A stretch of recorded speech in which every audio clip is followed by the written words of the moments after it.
এদিকে মাঝরাতে ঘুম ভেঙে যায় ওনার স্ত্রী। উঠে ওনাকে বলে, কি গো, মাঝরাতে ঘুম থেকে উঠে বসে রইলে যে, কোনো সমস্যা হয়েছে কি? স্ত্রীর মুখে কথাটা শুনে উনি বললেন, না না, কিছু না, তুমি ঘুমাও। এই বলে উনি আবার ঘুমিয়ে পড়ে। এই ঘটনার পর জলিল দাদা নানাভাবে সেই জিনদের স্মরণ করলেও সেই জিনরা ওনার কাছে আসে না।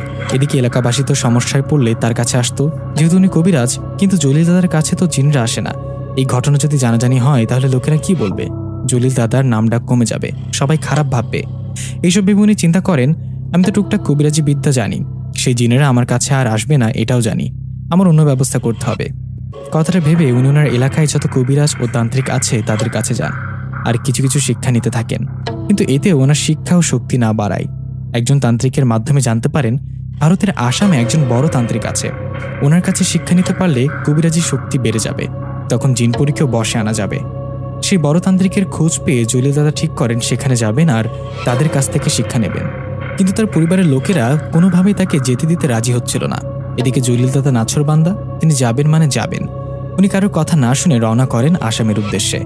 তখন কিন্তু এখনকার মতো বর্ডারের কাছে কাঁটাতারের বেড়া ছিল না, যে কেউ এক দেশ থেকে অন্য দেশে অনায়াসে যেতে পারতেন। তো জলিল দাদা রওনা করেন আসামে সেই বড় তান্ত্রিকের কাছে। তিনি 3 থেকে 4 দিন পর আসামে ওই তান্ত্রিকের কাছে পৌঁছান, যেখানে যাবার পর জলিল দাদা ওই তান্ত্রিককে সব ঘটনা খুলে বলেন। উনি বলে বাংলাদেশ থেকে আসছে তার কাছে শিক্ষা নিতে, তিনি যেন তাকে তার শিষ্য করে নেন। জলিল দাদার কথায় প্রথমে সেই বড় তান্ত্রিক কিছু শেখাতে রাজি না হলেও পরে ভাবেন এত দূর থেকে আসছে, এইভাবে তান্ত্রিক জলিল দাদাকে কবিরাজি বিদ্যা শেখাতে রাজি হন। শুরু হয় জলিল দাদার শিক্ষা। এভাবে 1 দিন 2 দিন নয়, 1টি বছর সেই তান্ত্রিকের সাথে থেকে সমস্ত কবিরাজি বিদ্যা শেখেন জলিল দাদা। সমস্ত কবিরাজি বিদ্যা শেখানোর পর সেই বড় তান্ত্রিক বলেন, যা বেটা, এখন বাড়িতে ফিরে যা, তোকে আমার জানা সমস্ত বিদ্যা শিখিয়ে দিলাম। এর মাধ্যমে তুই অনেক শক্তিশালী হয়ে গেছিস, তুই এখন যে কোনো জিনপুরীর মোকাবেলা করতে পারবি। তবে বেটা শোন, কখনো নিজের ক্ষমতা, নিজের শক্তি খারাপ কাজে ব্যবহার করবি না। একটা কথা মনে রাখবি, শক্তির ওপর শক্তি থাকে। কথাটা বলে সেই বড় তান্ত্রিক জলিল দাদাকে উপহার হিসেবে একটা বিশেষ ধরনের গাছের শিকড় দেন। এই বিশেষ শিকড়টা দিয়ে বলে, শোন বেটা, এটা এক ধরনের জঙ্গলি বিশেষ ধরনের গাছের শিকড়, এটা সাধারণ কোনো শিকড় না। তুই যদি কখনো বড় কোনো সমস্যায় পড়িস, জিনপুরি ছাড়াতে গিয়ে, তখন এই গাছের শিকড়টা সে জিনপুরির শরীরে চাপ দিয়ে ধরবি। এই শিকড়টা জিনপুরির শরীরে লাগলে সে দুর্বল হয়ে যাবে, সে যত বড়ই জিন বা পুরী হোক না কেন। সেই তান্ত্রিকের কথায় জলিল দাদা দীর্ঘ 1 বছর পর বাড়ির দিকে রওনা করলেন।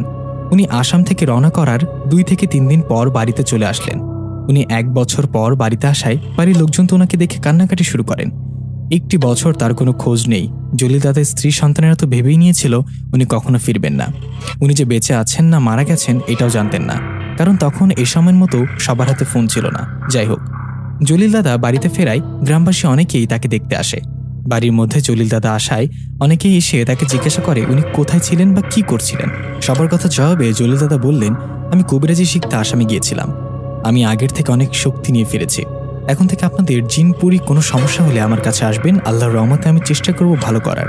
জলিল দাদার কথায় সবাই যে যার মতো বাড়িতে চলে যায়। উনি বাড়ি ফেরার কথা ছড়িয়ে যায় আশেপাশের গ্রামগুলোতেও। জলিল দাদা বাড়িতে আসার 2 দিন পর ওনার কাছে একজন লোক আসে। উনি লোকটাকে চেনে, পাশের গ্রামেই বাড়ি। সে লোকটা এসে জলিল দাদাকে বললেন, তার মেয়েটাকে জিনে ধরেছে, মেয়েটাকে আটকানো যাচ্ছে না, দড়ি দিয়ে বেঁধে রাখা হয়েছে, সেজন্য আপনার কাছে আসা। আপনি যদি আমার সাথে যেতেন আমার বাড়িতে আমার মেয়েটাকে দেখতে। সে লোকটার কথায় জলিল দাদা ওনাকে সাথে নিয়ে চলে যান সেই বাড়িতে। সে লোকটার বাড়িতে গিয়ে দেখেন তার মেয়েকে আসলে বেঁধে রাখা হয়েছে। ওখানে গিয়ে জানতে পারেন মেয়েটা 2 দিন ধরে খারাপ আচরণ করছে সবার সাথে। আগে স্বাভাবিক থাকলেও ইদানিং স্বাভাবিক থাকে না, ইদানিং কাঁচা মাংস খায়, কেমন ছেলেদের কণ্ঠে কথা বলে। সব শুনে জলিল দাদা বললেন, মেয়েটার বাঁধন খুলে দেন, আমি দেখছি কি করা যায়। এই বলে জলিল দাদা মেয়েটার শরীরে সেই জিনকে হাজির করান। সে জিনটা মেয়েটার শরীরে হাজির হবার পর তার কণ্ঠ শুনে জলিল দাদার সন্দেহ হওয়ায় জলিল দাদা বললেন, এই তোরা কয়জন? তখন সেই মেয়েটার কণ্ঠের জিনটা বলে ওঠে, আমরা 2 জন কবিরাজ, আমরা 2 ভাই, 2 ভাইয়ের এক মেয়েটাকে ধরেছি। আমরা কোনো সাধারণ জিন না, আমরা যাকে ধরি তাকে ছাড়ি না। তুই কবিরাজ যেভাবে এসেছিস সেভাবে ফিরে যা। সেই জিন দুটোর কথায় জলিল দাদা কোনো কথা না বলে বিড়বিড় করে তাদের কি জানি পড়তে লাগলেন। এদিকে তখনই সেই মেয়েটার শরীরে থাকা জিন দুটো, ওরা 2 ভাই, ওরা বলতে লাগলো, এই কবিরাজ, এ কি করছিস? বন্ধ কর তোর মন্ত্র পড়া, আজ আমরা চলে যাব। কিন্তু জলিল দাদা কোনোভাবেই মন্ত্র পড়া বন্ধ করেন না। দাদার মন্ত্র পড়ায় সেই জিন দুটো ছটপট করতে থাকে। ওরা চিৎকার দিয়ে কবিরাজের কাছে আকুতি মিনতি করতে থাকে আর বলতে থাকে, কবিরাজ, আমরা এই মেয়েটাকে ছেড়ে চলে যাব, আর কখনোর কাছে আসবো না, দয়া করে আমাদের ছেড়ে দে, তুই আমাদের বন্দি করতে চাচ্ছিস, আমরা বুঝতে পারছি, মাফ করে দে আমাদের। এদিকে সেই জিন দুটোর কোনো কথা না শুনে কিছুক্ষণের মধ্যে জলিল দাদা জিন দুটোকে বন্দি করে ফেললেন। জলিল দাদা জিন দুটোকে বন্দি করার কারণ হলো ওদেরকে বশ করে ওদের দিয়ে কাজ করিয়ে নেবে। তো জলিল দাদা জিন দুটোকে বন্দি করে যার বাড়িতে গিয়েছেন ওনাদের বলেন, আপনাদের কোনো ভয় নেই, আমি জিন দুটোকে বন্দি করেছি। এই বলে উনি বাড়ি চলে আসে। বাড়িতে আসার পর জলিল দাদা সেই জিন দুটোকে তার মতো করে কাজ করে বশ করে ফেলেন। মানে জিন দুটো মুক্তই থাকবে, সবখানে যেতে পারবে, কিন্তু জলিল দাদা যখনই ডাকবে তখনই তাদের উপস্থিত হতে হবে। জলিল দাদা যে কাজ করতে বলবে সেই কাজ করতে হবে। জিন দুটো সহজে বসে আসতে চাইছিল না। ওরা কবিরাজকে নানাভাবে হুমকি দেন, এতেও কাজ না হলে মাফ চান, কিন্তু কবিরাজ কোনোভাবেই মাফ করেন না। জিন দুটোকে বন্দি করার পরের দিন রাত্রেবেলা একজন বৃদ্ধা জলিল দাদার বাড়িতে আসেন।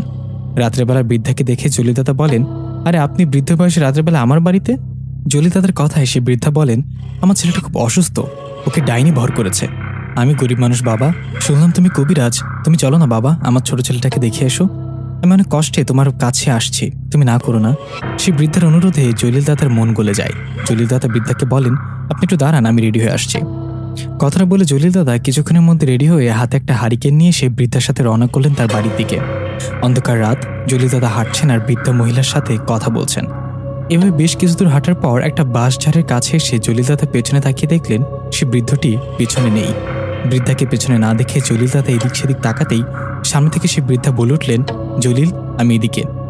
এদিক সেদিক না তাকিয়ে আমার দিকে তাকা। তখন সে বৃদ্ধা মহিলার কথায় সামনের দিকে তাকাতেই উনি দেখলেন ইনি সাধারণ কোনো মহিলা নন। ওনাকে দেখে মনে হচ্ছে জিন জাতীয় কেউ, মানে উনি একটা পরী, কিন্তু ওনার চেহারাটা ভয়ঙ্কর। ওনাকে দেখে মনে হচ্ছে খুব রেগে আছেন। সে বৃদ্ধা পরীর দিকে তাকাতেই উনি বললেন, জলিল আমি মানুষ না, আমি মানুষ রূপে ভয়ঙ্কর পরী। আমি সেই পরী যার দুটো ছেলেকে তুই বন্দি করেছিস। আমি তোকে বাড়ি থেকে এখানে নিয়ে আসছি, এসব আমারই চাল।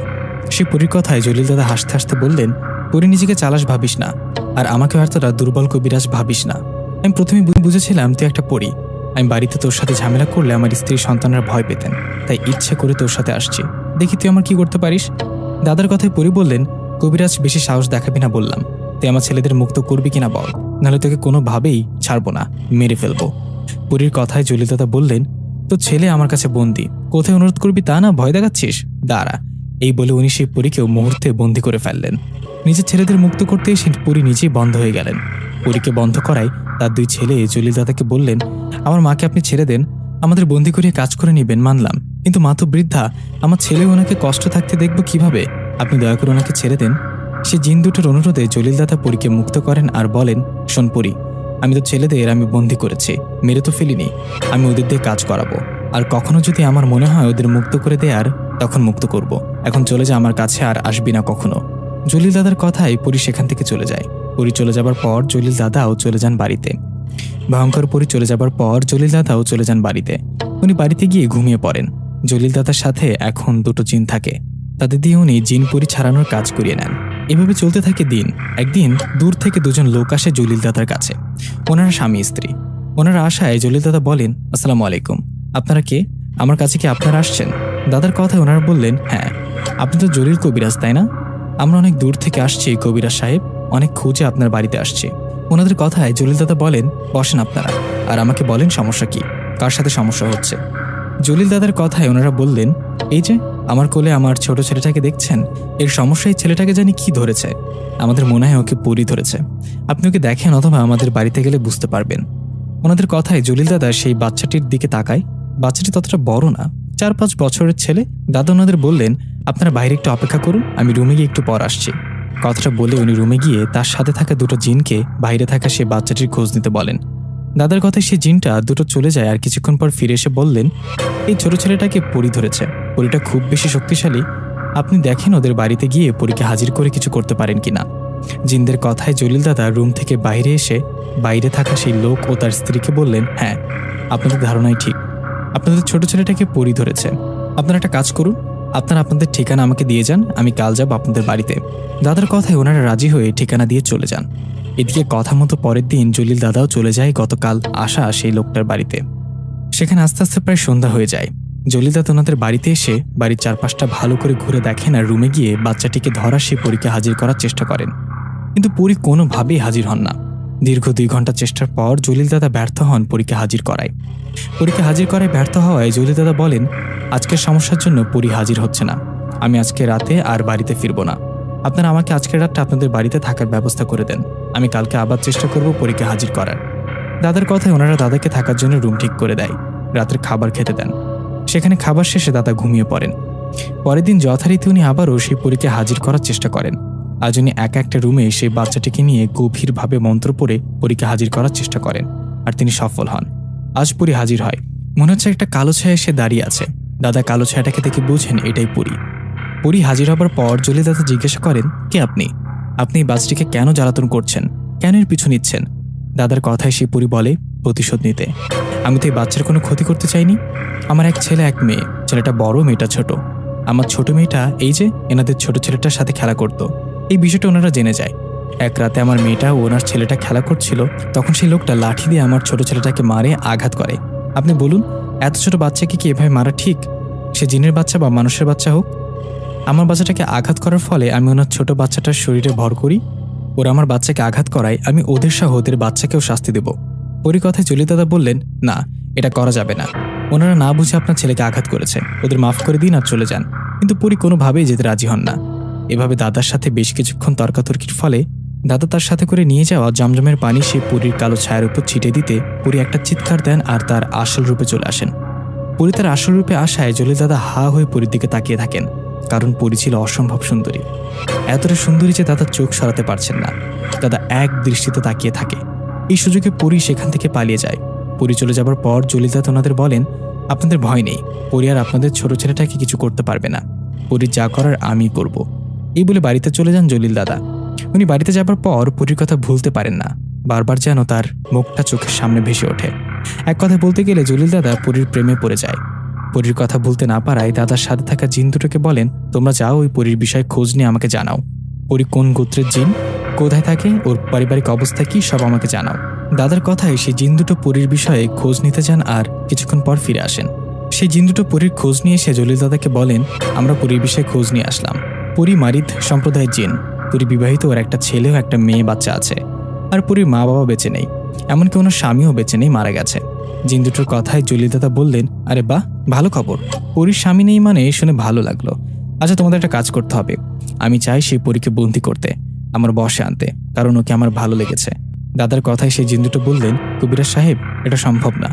আমরা এই কাজ করতে পারবো না, কারণ পরী আমাদের থেকেও অনেক বেশি শক্তিশালী। আমরা যদি পরীকে ধরে নিয়ে আসতে যাই তাহলে পরী আমাদের মেরে ফেলবে। আমরা শক্তিতে তার সাথে পারবো না। জিনদের কথায় জলিল দাদা বললেন, তোমরা না পারলেও আমি পারবো। পরী যতই শক্তিশালী হোক, আমার শক্তির কাছেও পারবে না। তোমাদের কোনো ভয় নেই, যা করার আমি করব। পরীর মুখোমুখি আমি হব, তোমরা শুধু আমাকে একটু সাহায্য করো। তখন জিন দুটো বললেন, কি সাহায্য করব বলেন? ওদের কথায় দাদা বললেন, পরীর ছেলেটাকে তোমরা ধরে আমার কাছে নিয়ে আসবা। ওর ছেলেকে আমার কাছে নিয়ে আসলে পরী নিশ্চয় ওর ছেলেকে বাঁচাতে আমার কাছে আসবে। তখন যা করার আমি করব। দাদার কথায় সেই জিন দুটো দাদাকে আবারও সতর্ক করে দিয়ে বললেন, আরেকবার ভেবে দেখুন, বড় ধরনের বিপদ কিন্তু হতে পারে। কিন্তু দাদা পরীর মায়ায় এমনভাবে পড়েছিলেন যে সেখান থেকে আর বের হতে পারে না। দাদা জিন দুটোকে হুকুম করেন। দাদার কথায় সেই জিন দুটো সেদিন রাতের বেলা পরী ছোট ছেলেটাকে ধরে নিয়ে আসে। পরীর ছেলেকে ধরে নিয়ে আসার পর কিছুক্ষণের মধ্যে পরী চলে আসে জলিল দাদার কাছে। পরী এসে জলিল দাদার দিকে গরম হয়ে ভয়ঙ্করভাবে বলেন, কবিরাজ, তোর কি জানের মায়া নেই? তোর সাহস কত বড় আমার ছেলেকে ধরে নিয়ে আসার? তুই কি তোর সাথে থাকা জিনদের মুখে আমার কথা শুনিসনি? জানিস না আমি কে? আমি এখানে বেশি কথা বলতে আসিনি, শুধু একটাই কথা বলবো, আমার ছেলেকে এখনই ছেড়ে দে, নইলে তোকে সহ তোর পরিবারের সবাইকে মেরে ফেলবো। পরীর কথায় জলিল দাদা পরীর দিকে তাকিয়ে বলে ওঠেন, তোমার ছেলেকে ফিরিয়ে দেওয়াতে তুমি যদি খুশি থাকো তাহলে সেটাই করব। এই নাও, তোমার ছেলেকে নিয়ে যাও। দাদার কথায় পরী যখন তার ছেলের হাত ধরে তাকে নিয়ে যাবে, তখন দূরত জলিল দাদা ওই যে ভারতের আসামের তার গুরুতান্ত্রিক একটা বিশেষ গাছের শিকড় দিয়েছিল, ওই শিকড়টা পরীর শরীরে চেপে ধরে। আর তখনই পরী ছটফট করতে থাকে আর তার শক্তি কমে যায়। পরীর শক্তি কমে যাওয়ায় জলিল দাদা তার সাথে থাকা জিন দুটোর সাহায্যে পরীকে বন্দী করে তাকে বশ করে ফেলেন। পরী জলিল দাদার কাছে বন্দী হবার পর দাদা বললেন, বেঈমান, আমার সাথে বেঈমানি করলি তাই না? আমাকে ছেড়ে দে, আমার ছোট দুটো বাচ্চা আছে। পরীর কথায় জলিল দাদা হেসে বললেন, খুব তো শক্তির ক্ষমতা দেখালে, এখন কি হলো? সত্যি বলতে তোমাকে আমার ভালো লাগে, আমি তোমাকে এত সহজে ছাড়ছি না। আমি তোমার ছেলেকে মুক্ত করে দিলাম, এখন থেকে তুমি আর তোমার ছেলেমেয়েরা দেখা করতে পারবা না। জলিল দাদার কথায় পরী অনেক অনুরোধ করতে থাকে তাকে ছেড়ে দেওয়ার জন্য, কিন্তু জলিল দাদা কোনোভাবেই পরীকে ছেড়ে দিতে রাজি হন না, কেননা পরীকে উনি পছন্দ করে। পরীকে বন্ধ করার পর জলিল দাদা অনেক খুশি। উনি তার সাথে থাকা জিন দুটোর পাশাপাশি পরীকেও দিয়েও কাজ করাবেন এটা ভাবেন। জিন দুটোর পাশাপাশি পরীকে দিয়েও কাজ করাবেন এটা ভাবলেন জলিল দাদা। কথা মতো তাই করা হয়। জলিল দাদা পরীকে দিয়েও জিনপরির সমস্যার সমাধান করতেন। একদিন জলিল দাদার কাছে একজন লোক আসে। উনি এসে বলেন, কবির সাহেব, আমি আসছি একটা সমস্যার জন্য। আমি আমার বাড়ির পাশে একটা পুকুর খনন করি আর সেখানে মাছ চাষ করতে শুরু করি। আমি পুকুরে পোনা মাছ ছেড়ে দিই, কিন্তু কয়েক মাস পর আর পুকুরে কোনো মাছ পাই না। এরকম কয়েকবার হয়েছে। আমি মাঝিদের ডেকে জাল টেনেও দেখেছি, কিন্তু পুকুরে কোনো মাছ পাইনি। পুকুরে মাছ না পেয়ে শুরুতে ভেবেছিলাম চোরে মনে হয় রাতে মাছ চুরি করে। এই ভেবে আমি দুজনকে রাতে আমার পুকুর পাহারা দেবার জন্য রাখি। আমার কথা মতো ওরা পাহারা দেওয়ার সময় একটা ভয়ঙ্কর জিনিস দেখে। ওরা নাকি দেখে কয়েকটা কালো কুচকুচে অবয়ব হঠাৎ করে পুকুরের উপর ভেসে ওঠে আর মাছ চিবিয়ে চিবিয়ে খায়। এই কথাটা শোনার পর আমি বিশ্বাস করিনি। তাই পরের রাতে আমি দূর থেকে লুকিয়ে লুকিয়ে সেই একই জিনিস দেখি। আমার পুকুরে আসলে সমস্যা আছে। আপনি তো কবিরাজ, চারিদিকে আপনার ভালো নাম ডাক। আপনি যদি যেতেন আমার সাথে। সেই লোকটার কথায় দাদা বলেন, এখন তো দিনের বেলা ওখানে গিয়ে তেমন একটা লাভ হবে না। আপনি চলে যান, আমি আজ সন্ধ্যায় যাব আপনার বাড়িতে। দাদার কথায় সেই লোকটা চলে যায়। উনি চলে যাবার পর জলিল দাদা পরীকে জিজ্ঞাসা করেন ওই লোকের পুকুরের বিষয়ে। দাদার কথায় পরী বললেন, হ্যাঁ, ওনার পুকুরে সমস্যা আছে। উনি যে জায়গায় পুকুর খনন করেছে ওই জায়গাটা আগে ছিল জঙ্গল। সেখানে অনেক আগে থেকে একটা জিনপুরীর বসবাস ছিল।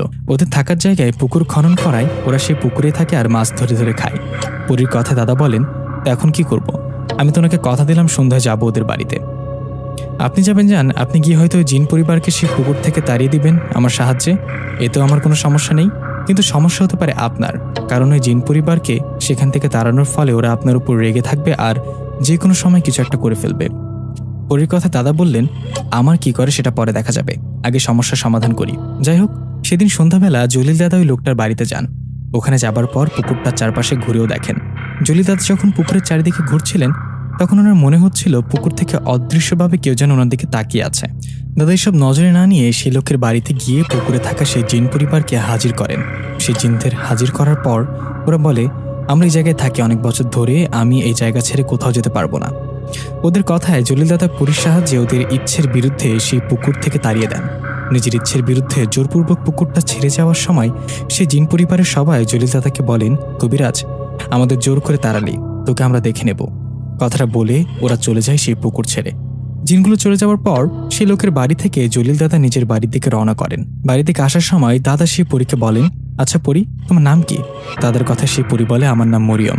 আমি মরিয়ম পরী। তোমার নামটা যেমন সুন্দর, তুমিও তেমনই সুন্দর। যেন তোমাকে বন্দি করার কারণ কি? আমার না তোমাকে অনেক ভালো লাগে। কবিরাজ, ক্ষমতার জোরে অনেকেই অনেক কথা বলে। আপনি কি ভুলে যাচ্ছেন আমি জিন জাতি, আপনি মানুষ জাতি? তাতে কি?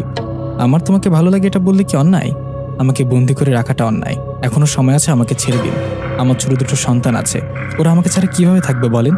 মা হিসেবেও তো আমার কষ্ট হয় ওদের ছেড়ে থাকতে। এই বলে পরী কান্না করতে থাকে। জলিল দাদার এতেও মন গলে না। উল্টো যত দিন যেতে থাকে ততই পরীর প্রেমে হাবুডুবু খেতে থাকে। শয়তানের ধোকায় কি না পরে বলেন? সব চায় শয়তানের ধোকা থেকে বেরিয়ে আসতে, কিন্তু জলিল দাদাই শয়তানের ধোকা থেকে বের হতে পারে না। দাদার একদিন শয়তানের বুদ্ধি ঢোকে আর জলিল দাদা তার ক্ষমতা প্রয়োগ করে নিজেকে কন্ট্রোল দিতে না পেরে সেই পরীর সাথে শারীরিক সম্পর্ক মানে সহবাস করে ফেলেন। এই কাজে পরী কিন্তু হাজারবার না করেছেন। পরী কোনোভাবেই রাজি ছিলেন না, কিন্তু পরী তো দাদার কাছে বন্দী। উনি তাই নিজের ইচ্ছার বিরুদ্ধে দাদার সাথে শারীরিক সম্পর্কে লিপ্ত হন। এভাবে পরীকে ধরে রাখা, পরীটাকে দিয়ে জিন ভূত ছাড়ানোর মধ্য দিয়ে কেটে যায় কয়েকটা মাস। কয়েক মাস পর পরী জানতে পারে তার ছোট মেয়েটা অসুস্থ। মেয়েটার অসুস্থতার কথা শুনে পরী ছটফট করতে থাকে মেয়েটাকে দেখার জন্য, মেয়ের কাছে যাবার জন্য, কিন্তু জলিল পরীকে তার মেয়ের কাছে যেতে দেন না। জলিল দাদা পরীকে তার কাছে ধরে রাখে। পরী তার পরিবারের তার মেয়ের কাছে ফিরে যাবার জন্য অনেক কান্না করে, কিন্তু দাদা কোনোভাবেই যেতে দেন না।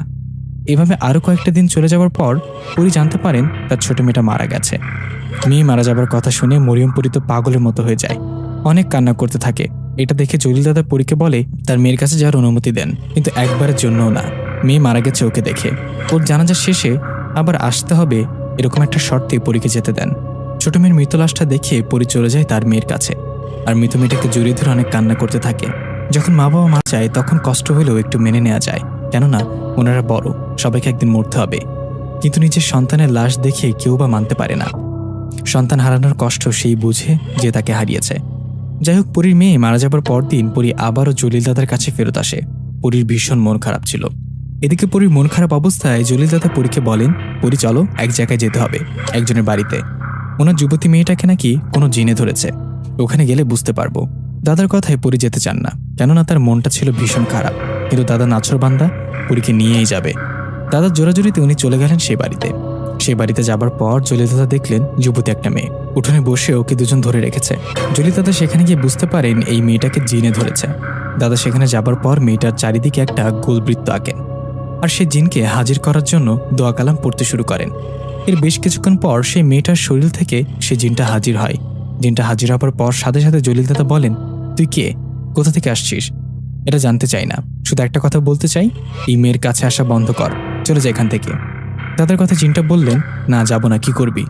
জিনটার কথায় জলিল দাদা রেগে গিয়ে তার সাথে থাকা বিশেষ গাছের শিকড়টা সে মেয়েটার শরীরে মানে জিনটার শরীরে চেপে ধরার সাথে সাথে মেয়েটার শরীরে থাকা জিনটা একটা চিৎকার দিয়ে সেখানে উপস্থিত থাকা সবার সামনে জলিল দাদাকে 20-25 হাত উপরে তুলে একটা আছাড় মারেন। জিনটার এমন আঘাতে জলিল দাদার দুটো পা ভেঙে যায় ও তিনি গুরুতর আহত হয়ে পড়েন। দাদার এরকম অবস্থায় ওনাকে ধরাধরি করে হাসপাতালে নেওয়া হয়। এর কিছুদিন চিকিৎসা করে ওনাকে বাড়িতে নিয়ে আসা হয়। হঠাৎ করে ওনার সাথে এরকম একটা ভয়ঙ্কর ঘটনা ঘটবে সেটা উনি ভাবতেও পারেনি। যাই হোক, দাদা বাড়িতে আসার পর উনি বুঝতে পারেন ওনার শরীরে পুরোপুরিভাবে আর কখনো ভালো হবে না। তাই উনি চিন্তা করেন এই কবিরাজি পেশা ছেড়ে দিবেন। কথা মতো সেটাই করেন। জলিল দাদা বাড়িতে আসার পরের দিন তার কাছে বন্দি থাকা দুটো জিনকে মুক্ত করে দেন। জিন দুটো মুক্ত হয়ে চলে যায়। এদিকে মরিয়ম পরীকে দাদা ডাক দিয়ে বললেন, মরিয়ম, আমি জানি তুমি ভেতরে ভেতরে আমার উপর রেগে আছো। আমি তোমাকে ভালোবেসে ফেলেছি, চেয়েছিলাম বিয়ে করতে। তোমার সাথে আমি বেশ কয়েকবার সহবাসও করেছি। তুমি এসবের জন্য পারলে আমাকে মাফ করে দিও। আমি আজকের পর আর কবিরাজি করব না। তুমি এখন থেকে মুক্ত, যাও তোমার রাজ্যে ফিরে যাও। এই বলে দাদা পরীকে মুক্ত করে দেন। পরী মুক্ত হয়ে যাবার সময় দাদাকে বলেন, কবিরাজ জীবন থেকে হারিয়ে যাওয়া কিছু জিনিস কখনো ফিরে আসে না। তুই আমাকে বন্দি করে নিজের ইচ্ছে মতো কাজ করিয়ে নিয়েছিস, এমনকি সহবাসও করেছিস। শেষমেশ আমাকে মুক্ত করে দিলি। তোর অবস্থা তো ভালো না, তোকে আর কি করব? আমার বাচ্চা দুটো আমাকে কাছে না পেয়ে অসহায় হয়ে ঘুরছিল। আমার মেয়েটা মায়ের অভাব পেয়ে অবহেলিত হয়ে মারা গেছে। আমি আমার মেয়েকে হারিয়ে কবিরাজ একটা কথা শুনে রাখ, আমার মেয়েকে আমি হারিয়েছি। এখন থেকে তোর বংশে কোনো মেয়ে সন্তান জন্ম নিলে আমি তাকে মেরে ফেলবো। যতদিন আমি বেঁচে আছি ততদিন তোর বংশে তোর ছেলে বা নাতনির কোনো মেয়ে বাচ্চা হবার পর ওকে বড় হতে দিব না, মেরে ফেলবো। কথাটা বলে চলে যায় মরিয়ম পরী। সেই তখন থেকে মরিয়ম পরী অভিশাপ হয়ে দাঁড়ায় সুমনদের পরিবারের ওপর। এসব কথা হুজুর এতক্ষণ সুমনতার পরিবারকে বলছিলেন। হুজুরের মুখে এসব পুরনো ঘটনা শুনে সুমনতার পরিবারের সবারই খারাপ লাগে। তাদের দাদার জন্য আজ তাদের পরিবারের ওপর মরিয়ম পরী অভিশাপ হয়ে দাঁড়িয়েছে। সুমনতার পরিবারের মন খারাপ দেখে হুজুর বলেন, সুমন, আপনারা আপনাদের জলিল দাদাকে ভুল বুঝেন না। উনি কিন্তু খারাপ মানুষ ছিলেন না। উনি অনেক মানুষের উপকার করেছেন, কিন্তু পরীকে দেখে তার প্রেমে পড়ে এসব করেছে পরীর সাথে। পরীর সাথে যা করেছে সেটা অন্যায় ছাড়া উনি খুব ভালো মানুষ ছিলেন। হুজুরের কথায় সুমনতার বড় ভাই হুজুরকে বললেন, হুজুর, আপনার সাথে তো অনেক জিনেরা থাকে যাদের সাহায্যে আপনি সবকিছু জেনেছেন। আপনি কিছু একটা করুন না, মরিয়ম পরীকে হাজির করুন আর কথা বলুন। সুমনতার ভাইয়ের কথায় হুজুর বললেন, আমি চেষ্টা করে দেখতে পারি, দেখা যাক কি হয়। কথাটা বলে হুজুর মরিয়ম পরীকে হাজির করার চেষ্টা করলেন, কিন্তু মরিয়ম পরী কোনোভাবেই হাজির হয় না। হুজুর অনেক চেষ্টা করেও যখন পরীকে হাজির করতে পারলেন না, তখন উনি সুমন ও তার বড় ভাইকে বললেন, যেটা সন্দেহ করছিলাম সেটাই হলো, পরী এত সহজে হাজির হবে না। আমি বরং আজকে চলে যাই, আমার সাথে থাকা জিনদের বলি মরিয়ম পরীর সাথে দেখা করুক। ওরা দেখা করে বললে হয়তো মরিয়ম পরী হাজির হতে পারে। হুজুরের কথায় সুমন বললেন, হুজুর, আপনি চাইলে আজকের রাতটা আমাদের বাড়িতে থাকতে পারেন। সুমনের কথায় হুজুর বললেন, না, আমার বাড়িতেই ফিরতে হবে। আপনারা চিন্তা করবেন না, আমি আগামীকাল সন্ধ্যাবেলা আপনার বাড়িতে আসবো ইনশাল্লাহ। কথাটা বলে হুজুর চলে গেলেন। হুজুর চলে যাওয়ার পর সুমন ও তার পরিবারের সবাই পড়ে গেলেন এক মহাচিন্তায়। তার দাদার কারণে তাদের বংশে আর কোনো মেয়ের জন্ম হবে না, জন্ম হলেও বড় হতে পারবে না। সেই পরী তাকে মেরে ফেলবে। পরিবার থেকে 3-3টা ছোট মেয়ে বাচ্চাকে মেরে ফেলেছে মরিয়ম পরী। এইসব চিন্তার পরের দিনের জন্য অপেক্ষা করতে থাকে। হুজুর বলেছেন আগামীকাল আসবে। এদিকে সুমনের বাড়ি থেকে চলে আসার পর সেই রাতে হুজুর তার সাথে থাকা দুজন শক্তিশালী জিনকে ডাকে। হুজুরের ডাকে তার সাথে থাকা দুজন জিন আসেন হুজুরের কাছে। জিন দুটো এসে হুজুরকে সালাম দিয়ে বলেন, হুজুর, আমাদের ডাকলেন, কিছু কি বলবেন? তখন হুজুর জিনদের বলেন, আচ্ছা, মরিয়ম পরীর সম্পর্কে নতুন কিছু জানেন কি? হুজুরের কথায় সে জিনরা বলেন, আমরা ওর পুরনো ইতিহাস তো আপনাকে বলেছি, এখন নতুন গল্প জানতে আজকের রাতটা সময় দেন, আমরা ওনার ব্যাপারে জেনে আপনাকে বলি। আমরা এখন আসি, ফজরের নামাজের পর আমরা আবার আসবো আপনার কাছে। কথাটা বলে সেই জিনেরা চলে যায়। এদিকে হুজুরও ওদের অপেক্ষা করতে করতে ঘুমিয়ে পড়েন। ফজরের নামাজের পর কথা মতো সেই জিনেরা আসে হুজুরের কাছে। ওরা আসায় হুজুর বলেন, কিছু কি জানতে পারলেন? হুজুরের কথা জবাবে ওরা বলে, হ্যাঁ হুজুর, আমরা জানতে পারছি। তখন হুজুর জানতে চায়, কি জানতে পারলেন বলেন? মরিয়ম পরী কেন আমাদের ডাকে হাজির হয়নি? হুজুরের কথা ওরা বলে, হুজুর, মরিয়ম পরীর শক্তি আগের থেকেও বেড়ে গেছে। এমনিতে উনি মারিদ সম্প্রদায়ের জিন, আর পরের কথা হলো ওনার কয়েক মাস আগে জিন সর্দারের সাথে বিয়ে হয়। ওনার প্রথম স্বামী তো মারা গেছে জানেন, কয়েক মাস আগে জিন সর্দারের সাথে বিয়ে হওয়ায় মরিয়ম পরীর শক্তি আরও বেড়ে গেছে, কেননা এখন ওনার সাথে পাহারাদার জিনেরা থাকে। তবু আমরা মরিয়ম পরীর সাথে কথা বলেছি, আপনি আর সন্ধ্যায় সুমনদের বাড়িতে গিয়ে মরিয়ম পরীকে হাজির করার চেষ্টা করলে উনি ইনশাল্লাহ হাজির হবে। পরে ওনার সাথে কথা বলে দেখিয়েন উনি কি চায়। কথাগুলো বলে সেই জিন দুটো চলে যায়। এদিকে হুজুর অপেক্ষা করতে থাকে সন্ধ্যা হবার জন্য। দিন পেরিয়ে সন্ধ্যা হতেই হুজুর সুমনদের বাড়িতে চলে গেলেন। হুজুরের জন্য সুমনের পরিবারের সবাই অপেক্ষা করছিল আগে থেকে। হুজুর সেখানে যাওয়ায় সুমন হুজুরকে বসতে বলে। জিজ্ঞাসা করেন, হুজুর আপনি কি কিছু জানতে পারলেন? সুমনের কথাই হুজুর বললেন, হ্যাঁ কিছু কথা জেনেছি। আজকে মরিয়মপুরী হাজির হতে পারে। আপনারা আমাকে একটা ফাঁকা রুম দিন, অন্ধকার একটা রুম, যেখানে আমি মরিয়মপুরীকে হাজির করে কথা বলবো। হুজুরের কথায় সুমন ও তার বড় ভাই বললেন, আমরা দুই ভাই থাকি আপনার সাথে। আমার সাথে থাকবে ঠিক আছে, থাকতে পারো, কিন্তু কোনো কথা বলা চলবে না। আর মরিয়মপুরী উপস্থিত হলে ভয়ে চিৎকারও দিবেন না। তখন হুজুরের কথায় রাজি হয় ওরা। হুজুরকে একটা ফাঁকা রুমে দেওয়া হয়। হুজুর সুমন ও তার বড় ভাইকে নিয়ে সেই রুমে প্রবেশ করে, দরজা জানলা বন্ধ করে মরিয়মপুরীকে হাজির করার চেষ্টা করেন। বেশ কিছুক্ষণ পর মনে হলো একটা বাতাস এসে ঘরে ঢুকলো, আর হুজুরের সামনে এসে দাঁড়িয়ে রইল একটা কালো ছায়া। অন্ধকারে সেই ছায়াটির মুখ দেখা যাচ্ছিল না, শুধু আকার আকৃতি বোঝা যাচ্ছে এটা একটা নারী অবয়ব।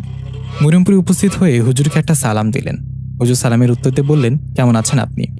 হুজুরের কথায় মরিয়মপুরী বললেন, আমি ভালো আছি। হুজুর আমাকে কেন ডেকেছেন সেটা আমি জানি, আর আপনিও জানেন আমি কেন এই বংশের কোনো মেয়ে বাচ্চাকে বড় হতে দেইনি। হুজুর সন্তান হারানোর ব্যথা সেই বুঝে যে হারায়। আমি আমার মেয়েকে হারিয়েছি এদের দাদা জলিল কবিরাজের জন্য। উনি আমাকে জোরপূর্বক তার কাছে বন্দী করে নানা কাজ করিয়েছে, আমার সাথে সহবাস পর্যন্ত করেছে। আমাকে নাকি ওনার পছন্দ হয়েছিল, কিন্তু ওনার তো বোঝার দরকার ছিল আমি মানুষ জাতি না, আমি জিন জাতি। হুজুর আপনি জেনে শুনে কেন এই পরিবারের সাহায্য করতে এসেছেন? আপনি চলে যান। পরীর কথায় হুজুর বললেন, আমি মানলাম জলিল দাদা আপনার সাথে অন্যায় করেছে, ওনার পাপের ভার এরা কেন নিবে?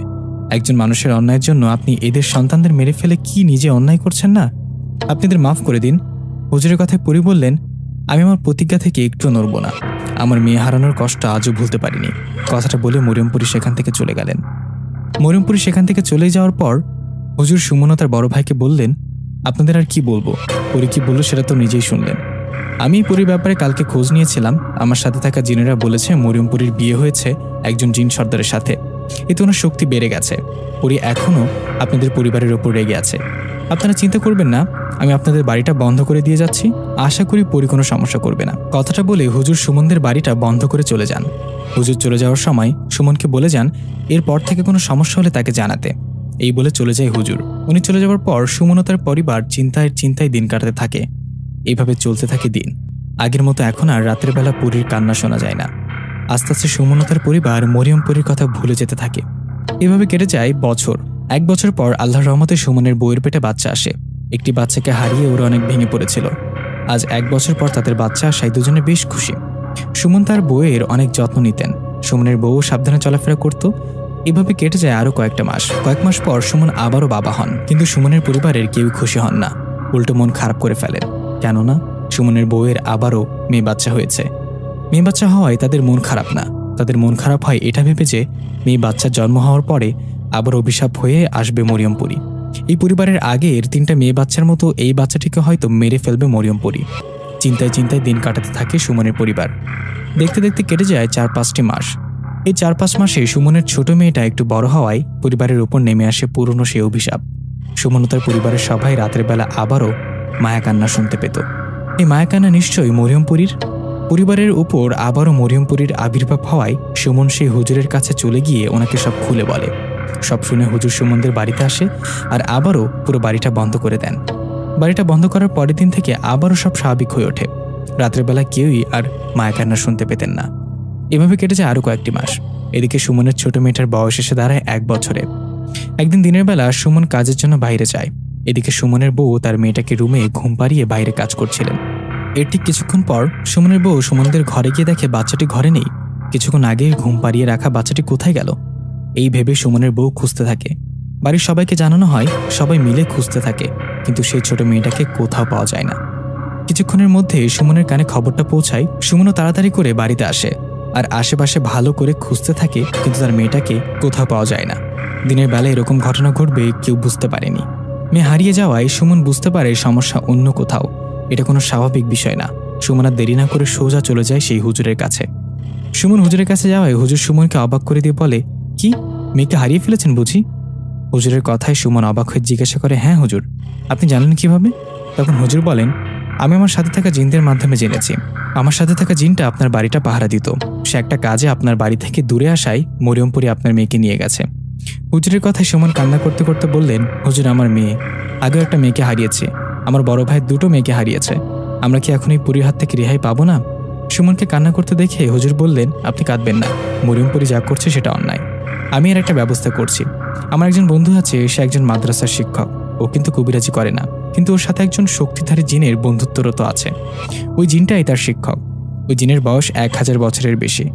আমি আমার বন্ধুকে আপনার কথা বলবো, ওর সমস্যা না থাকলে ও আসবে, ওকে নিয়ে আমি আপনার বাড়িতে যাব, আর দুজনে মিলে মরিয়মপুরীকে হাজির করার চেষ্টা করব, মরিয়মপুরী মোকাবেলা করব। হুজুরের কথায় সুমন মন খারাপ করে বাড়িতে চলে গেলেন। এদিকে সুমন চলে যাওয়ার পর হুজুর জিনদের মাধ্যমে ওনার বন্ধুকে আরেক হুজুরকে খবর পাঠালেন যেন তার সাথে দেখা করে। হুজুরের কথা মতো সেই জিন খবরটা নিয়ে চলে গেলেন। এদিকে সুমনদের পরিবারের শোকের ছায়া, তাদের মেয়েকে হারিয়ে তারা যেন অসহায় হয়ে গেছে। হুজুর বলেছেন তার বন্ধুকে নিয়ে আসবে তাদের বাড়িতে, এই আশাতেই সময় কাটতে থাকে। কিন্তু 1 দিন 2 দিন এভাবে 3 দিন পার হয়ে যায়। 3 দিন চলে যাওয়ার পর সুমন ও তার পরিবার ভাবেন হুজুর হয়তো আর আসবে না, কিন্তু 3 দিন চলে যাবার পর হুজুর ঠিক আসে। সাথে আরেকজন হুজুর, দুজন হুজুর চলে আসলেন সুমনদের বাড়িতে। হুজুরকে দেখে সুমন বসতে দেন আর বলেন, হুজুর আজ 4 দিন হয়ে গেল আমার মেয়েটা নিখোঁজ। আগের মেয়েটাকে তো মৃত অবস্থায় পেয়েছি, লাশ তো পেয়েছি, কিন্তু এবার মেয়েটার লাশও তো পাচ্ছি না। ওই মরিয়মপুরী কোথায় নিয়ে গেছে আমার মেয়েটাকে? কথাটা বলতে বলতে সুমন ও তার পরিবারের সবাই কান্না করতে থাকে। সবার কান্না দেখে হুজুর বলেন, আপনারা কান্না করবেন না, মরিয়মপুরী অনেকবার বেড়ে গেছে, আজকে ওর একটা ব্যবস্থা আমরা করব। কথাটা বলে হুজুর রাতের অপেক্ষা করতে থাকে। এভাবে বেশ কিছুক্ষণ পরে রাত নেমে আসায় হুজুর সুমনকে বলে, আপনাদের বাড়ির মহিলা সদস্য আর বাচ্চাদের একটা ঘরে দরজা লাগিয়ে থাকতে বলেন, বাইরে যত যাই হোক না কেন ওরা যেন বাইরে না বের হয়। আর সুমন ও তার বড় ভাইকে বললেন, আপনারা বাইরে থাকুন, সমস্যা নেই, কিন্তু মরিয়মপুরী উপস্থিত হওয়ার পর কোনো রকম ভয় পেয়ে চিৎকার করবেন না। কথাটা বলে হুজুর মরিয়মপুরীকে হাজির করার জন্য যে রিচুয়াল করার দরকার সেটা করতে থাকে। এইভাবে বেশ কিছুক্ষণ চেষ্টার পর কয়েকজন পাহারাদার জিন নিয়ে মরিয়মপুরী সেখানে এসে উপস্থিত হন। মরিয়মপুরী যখন উপস্থিত হয়েছিল তখন মনে হচ্ছিল চারিদিকে প্রচণ্ড ঝড় বাতাস। ঝড়ের বেগে মরিয়মপুরী সেখানে এসে হুজুরকে বললেন, হুজুর আপনি আবার কেন আমাকে হাজির করতে বাধ্য করলেন? পুরীর কথায় হুজুর বললেন, কেন বাধ্য করেছি কথাটা অজানা নয়। আপনি কেন বারবার এই পরিবারের মেয়ে বাচ্চাদের মেরে ফেলছেন? একজন মানুষের ভুলের জন্য আপনি তাদের এত বড় ক্ষতি করতে পারেন না? সুমনের মেয়ে কোথাও ওর বাচ্চাটা আজ 4-5 দিন ধরে নিখোঁজ, বাচ্চাটার লাশ পর্যন্ত খুঁজে পায়নি। ওর বাচ্চাটা কোথায় আছে বলুন, আর এদের পরিবার থেকে চলে যান। হুজুরের কথায় মরিয়মপুরী কিছুই বলে না, পুরী উল্টো হুমকি দিতে থাকে। মরিয়মের কথায় সেই বৃদ্ধা শক্তিশালী জিনটা সেখানে উপস্থিত হন আর মরিয়মপুরীকে বলে, মরিয়ম তুমি কি জানো তুমি কতটা অন্যায় করেছো? কাউকে হত্যা করার শাস্তি সৃষ্টিকর্তা ঠিকই দিবেন। তুমি তোমার মেয়ের মৃত্যুর জন্য এই পরিবারের এত বড় ক্ষতি করতে পারো না। আমরা জিন জাতি, মানুষেরা যেন আমাদের ভয়ঙ্কর হত্যাকারী জাতি ভাবতে না পারে। মানুষদের মধ্যে যেমন ভালো মন্দ আছে, জিনদের মধ্যেও তাই। তোমাকে ভালোভাবে বলছে এই পরিবার থেকে চলে যাও, নাইলে কি করবেন বলে উঠলেন মরিয়মপুরী। পুরীর কথায় সেই বৃদ্ধা জিনটা বললেন, তোমাকে বন্দী করতে বাধ্য হব। সেই জিনের কথায় মরিয়মপুরী বললেন, আপনি কি ভুলে যাচ্ছেন আমার পরিচয়? আমার স্বামী জিনের সর্দার, আপনি আমার কি করতে পারেন দেখি? পুরীর কথায় সেই বৃদ্ধ জিনটা মুচকে একটা হাসিতে বলে, তোমার স্বামীর বাবা ছিলেন আমার বন্ধু, আমি তোমার সর্দার স্বামীর থেকে অনেকটা বড় ও শক্তিশালী। একজন বয়স্ক জিনকে কিভাবে সম্মান করতে হয় সেটাও জানো না? কথাটা বলে সে জিন পরীর দিকে এগিয়ে যেতেই পরীর সাথে থাকা জিনগুলো এই বৃদ্ধা জিনের দিকে এগিয়ে আসতেই মুহূর্তে সেই বৃদ্ধা জিন পরীর সাথে থাকা পাহারাদার জিনদের আহত করে মাটিতে ফেলে দেন। সবাইকে আহত করে সেই বৃদ্ধা জিন হুজুরের দিকে তাকিয়ে ইশারা দিয়ে বললেন, মরিয়মপুরীকে বন্দী করতে। হুজুরও সেই জিনের কথা মতো পরীকে বন্ধ করতে যাবে, ঠিক তখনই সেখানে থাকা সুমন বলে ওঠেন, থামুন হুজুর, ওনাকে ছেড়ে দিন। আমি আমার বড় ভাই আমাদের সন্তানকে হারিয়েছি, আমরা তো বুঝতেছি এর কি কষ্ট। ওনাকে বন্দি করলে তো আবার আমাদের বাচ্চাদের ফিরে পাবো না, ওনাকে ছেড়ে দেন। বন্ধু জীবন কার বা ভালো লাগে, মুক্ত করে দেন ওনাকে। সুমনের এমন কথায় মরিয়মপুরী অনুতপ্ত হয়। সে বুঝতে পারে আসলে সব মানুষেরা খারাপ হয় না, একজনের ভুলের জন্য তাদের বংশ বা পরিবারের কারোর ক্ষতি করা ঠিক না। সুমনের এমন ব্যবহার দেখে মরিয়মপুরী বলে, আমি আমার ভুল বুঝতে পারছি। সুমনের দাদা আমার রূপের প্রেমে পড়ে হয়তো আমার সাথে অন্যায় করেছে। ও দাদার ভুলের জন্য আমি ওদের পেছনে পড়েছিলাম, কিন্তু আজ ওর এমন ভালো ব্যবহারে আমি মুগ্ধ। আমি কথা দিচ্ছি আজকের পর এই পরিবার বা ভবিষ্যতে এই বংশের কারোর কোনো মেয়ে বাচ্চা হলে আমি কিছু করব না। আমি এদের মাফ করে দিলাম। আর হ্যাঁ, আমি এর আগে যে মেয়ে বাচ্চাগুলোকে রাগের মাথায় মেরে ফেললেও 4-5 দিন আগে সুমনের মেয়েকে নিয়ে গিয়ে মেরে ফেলতে পারিনি। কেন জানি না হঠাৎ মেয়েটার প্রতি মায়া হলো, তাই ওকে না মেরে আমার কাছে রেখে দিয়েছি। এই বলে উনি একটা ইশারা করায় সেখানে দুজন পরী আসলেন একটা বাচ্চাকে কোলে নিয়ে। আর এটা সুমনের মেয়ে বাচ্চা। সুমনের বাচ্চাকে সুমনের কাছে ফিরিয়ে দিয়ে মরিয়ম পরী বললেন, আমাকে মাফ করে দিয়েন। আমার মেয়েকে হারিয়ে আমি রেগে প্রতিশোধ নিতে এতদিন আপনাদের পরিবারের ক্ষতি করেছি। আজকের পর থেকে আর কোনো ক্ষতি হবে না আপনাদের পরিবারের। এই বলে মরিয়ম পরী সুমনের পরিবার সহ সেখান থেকে থাকা দুজন হুজুরের সাথে থাকা বৃদ্ধা জিনের কাছে মাপ চেয়ে সেখান থেকে চলে যায়। সুমনের ছোট মেয়েটাকে ফিরিয়ে দিয়ে পরী চলে যায়। এদিকে ছোট মেয়েটা ফিরে পেয়ে সুমন ও তার পরিবার অনেক খুশি। এরকম একটা সমস্যা সমাধান করতে পারায় হুজুরেরও ভালো লাগে। ওনারা সুমন ও তার পরিবারের কাছে বিদায় নিয়ে চলে যায়। সুমনের দাদার কারণে মরিয়ম পরীর অভিশাপ লেগেছিল, সেটা সেদিনের পর থেকে কেটে যায়। এই ঘটনার পর সুমনের মেয়ে বাচ্চাটা বড় হয়, তার সাথে আর কোনো সমস্যা হয় না। এমনকি 2-1 বছর পর সুমনের বড় ভাইয়ের ঘরেও একটা মেয়ে বাচ্চা জন্ম হয়। আল্লাহর রহমতও বড়ও হয়। তাদের সাথে আর কোনো ঘটনা ঘটেনি। পরীর কান্না গল্পটা এখানেই শেষ। আপনারা যারা আমার লেখা গল্প পড়েন সবাইকে অনেক ধন্যবাদ।